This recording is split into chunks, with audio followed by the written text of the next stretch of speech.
সবাইকে শুভেচ্ছা। হাওরের আরেকটি ভিডিও এপিসোড নিয়ে আপনাদের সামনে হাজির হলাম। দ্রুততার সাথে এগিয়ে চলছে হাউস বোট, দেখতে পাচ্ছেন ওই পারে হচ্ছে ভারতের মেঘালয়।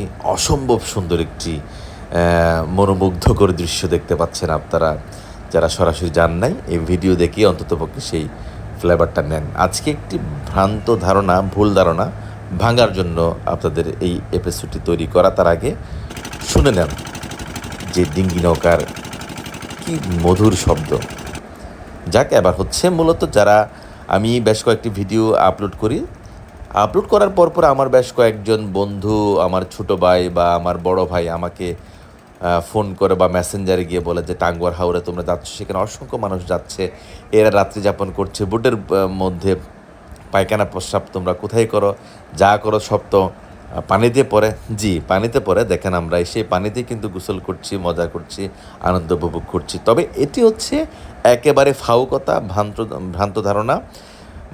যে দেখতে পাচ্ছেন আমি সেখানে গোসল করছি, হ্যাঁ, একটু পরে আমি ডুব দিব, ডুব দিলাম, হ্যাঁ ডুব দিলাম, আবার উঠলাম, খুব মজা করছি। তবে একটু বলে রাখি, হাওরের যে পানি সেটির উৎস হচ্ছে ভারতের মেঘালয় পাহাড় থেকে যে পানি পড়ে সেটি হচ্ছে সেটার স্রোত অনেক বেশি।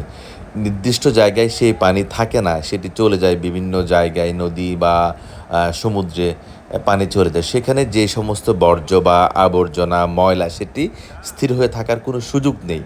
হ্যাঁ, সেটি হাওর নিয়ে অপপ্রচার চলছে, নিশ্চিত এটা অপপ্রচার।